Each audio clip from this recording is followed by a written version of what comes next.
It's a journey that pierces the soul, weaving real pain with surreal miracles. Take a deep breath and follow me, step by step. This story is adapted from a nurse's account in the intensive care unit of a large hospital in Seoul, Korea. Let's start with the hospital's pulse. A major hospital in Seoul, the internal medicine ICU, alive with urgency, day and night. At 6 a.m., nurses gather for shift change, briefing patient conditions. How are the heart patients? Check urine output for those on ventilators. The senior nurse's voice cuts sharply. Ji-yoon, a rookie, struggles to keep up, her hands trembling over charts. ICU beds are massive, built to hold the tangle of tubes and monitors on patients. The air reeks of disinfectant, pierced by distant alarms that grip your heart. Patients lie waiting for family, but some waits stretch into eternity. Ji-yoon hopes each morning, who will recover today? But reality is often cruel. Coffee sips and whispered colleague stories are the only comfort here. Now, the main story, shared by Ji-yoon's senior nurse. It began in that ICU. As a newcomer, she worked the cardiovascular unit, a place taut with tension. Her first patient was Min-joon, a man in his late 30s. On admission, his height was taped, weight measured by the bed scale, about 50 kilograms, but his organs failed fast, severe edema swelling him until the huge bed seemed full. He was in a near irreversible vegetative state, yet Min-joon lingered for one reason. His mother never gave up. That mother was a grandmother in her early 70s. ICU visits were strict, once daily at 11 a.m. She'd shuffle in, frail in shabby clothes, a large bag slung over her shoulder, her walk like a twig in the wind. Seeing Min-joon, she'd weep endlessly. "I'm sorry. Mom's so sorry," she'd murmur. The senior, curious, dug into his records. Their life was grim. Min-joon worked construction to survive, falling into a coma after an accident. His grandmother scraped by, collecting boxes at dawn. After his hospitalization, she became a hospital cleaner, evenings scrubbing, nights gathering boxes, mornings visiting. That relentless cycle broke her colleague's heart. As a newbie, the senior couldn't grow numb like others. Experience dulls such stories, but she stayed raw. When the grandmother came, she'd say, "You're here again?" Min-joon will draw strength from your voice. Holding his hand, the grandmother whispered, "I'm sorry for bringing you into a poor family, for sending you to work like this. In your next life, be born rich, live well. Please, just open your eyes once." The senior wept too, sadness spreading like a virus. This went on for a month. ICU costs pile up daily. Machines and drugs kept Min-joon alive. But as a struggling family, they leaned on limited government and local aid. The grandmother paid with cleaning and box money, even borrowing, but it was never enough.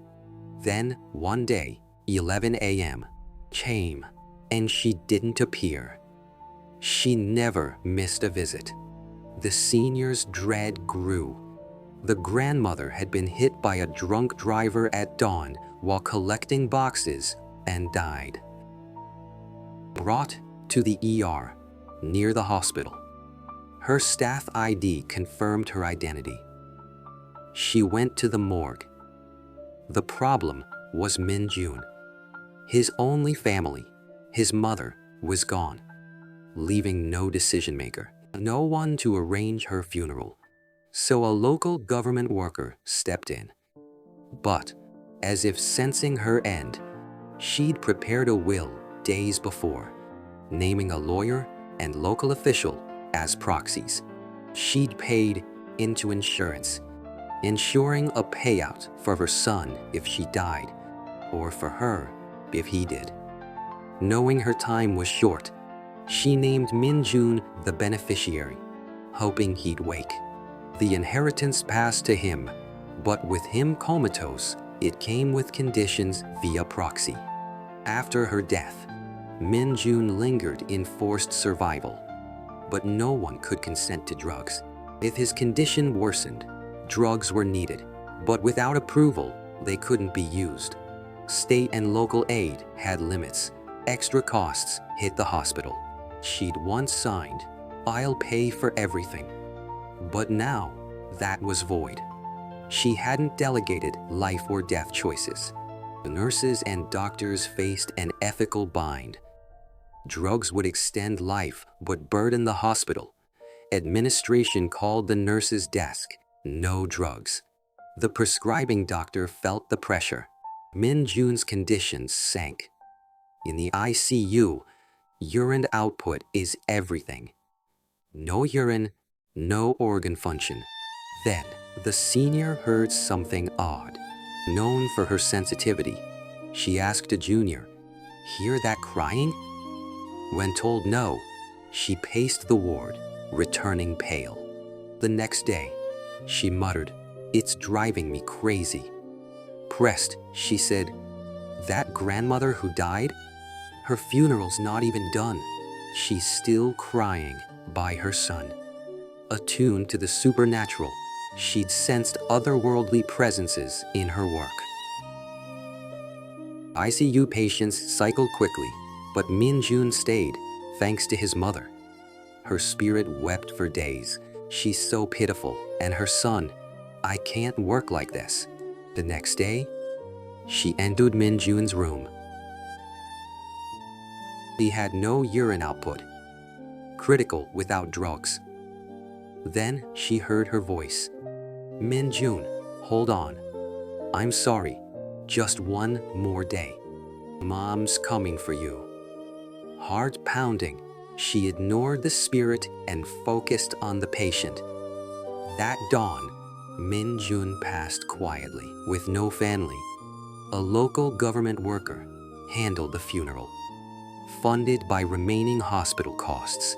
In a meeting with the doctor and nurses, the worker shared, "I had a strange dream. The grandmother said, 'Hold a joint funeral for me and my son tomorrow. Use my assets, pay the debts. It'll be just enough.' And it was. The insurance cleared the debts. The funeral costs matched exactly. A community leader oversaw it at the hospital chapel, neighbors helping to close the chapter. It was bittersweet. Even in death, she cared for her son through a dream, a haunting testament to a mother's love. We see many pass in our work. COVID patients, those with DNR orders. In other countries, euthanasia is an option, but here, families hold on. Patients whisper, "Let we go." But families beg, "Not yet." And they linger in pain. Min-jun and his mother's story haunted our ward. The senior would pause by his room, murmuring, "Something's off," staring at the empty bed. Others called it fatigue, but it wasn't. Hospitals blur life and death. Last breaths, cries, they seep into the walls, echoing forever. She couldn't shake the grandmother's sobs. "I still hear them," she whispered. Night shifts brought faint shadows at the corridor's end. By the lobby's old mirror, she sensed a blurry figure beside her reflection. ICU nurses bear patients' lives, deaths, and families' grief. Min-jun's case hit hard. The worker's dream stunned us. How was the payout exact? How did she still protect her son? Some whispered, her spirit's still here. Others scoffed, just coincidence. But the eerie afterglow stayed with us. Euthanasia isn't an option here. Families cling on. Is this really for them, we wonder? Patients plead, let me go. Families beg, stay. Minjun's quiet end was a small solace. Did his mother come as she promised? That dawn, when the monitor flickered and stopped, was it chance? The ward fell unnervingly still, the air heavy. Hospitals aren't just for healing. Miracles and horrors stack here. Minjun and his mother's traces linger in these halls. Faint footsteps by the nurse's desk, whispers from empty rooms. Are they just wind or a final farewell? These dark ward whispers still haunt my ears. For more chilling tales, subscribe and join me in the shadows.